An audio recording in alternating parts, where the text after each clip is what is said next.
The Battle of Iwo Jima, 19 February, March 26, 1945, was a major battle in which the United States Marine Corps, USMC, and United States Navy, USN, landed on and eventually captured the island of Iwo Jima from the Imperial Japanese Army, IJA, during World War II.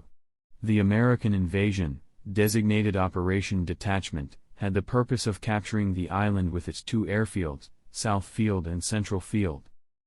The Japanese Army positions on the island were heavily fortified, with a dense network of bunkers, hidden artillery positions, and 18 kilometers, 11 miles, of tunnels.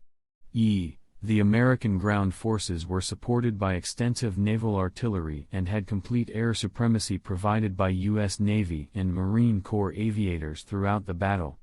The 5-week battle saw some of the fiercest and bloodiest fighting of the Pacific War. The Japanese combat deaths numbered 3 times the number of American deaths, but uniquely among Pacific War Marine battles, the American total casualties, dead and wounded, exceeded those of the Japanese. 12 of the 21,000 Japanese soldiers on Iwo Jima at the beginning of the battle, only 216 were taken prisoner, some of whom were captured only because they had been knocked unconscious or otherwise disabled. Most of the remainder were killed in action, but it has been estimated that as many as 3,000 continued to resist within the various cave systems for many days afterwards until they eventually succumbed to their injuries or surrendered weeks later. 29. Despite the fighting and severe casualties on both sides, the American victory was assured from the start.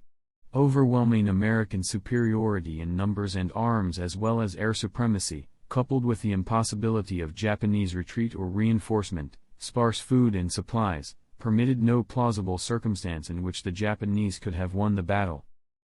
The action was controversial, with retired Chief of Naval Operations William V. Pratt stating that the island was useless to the Army as a staging base and useless to the Navy as a fleet base.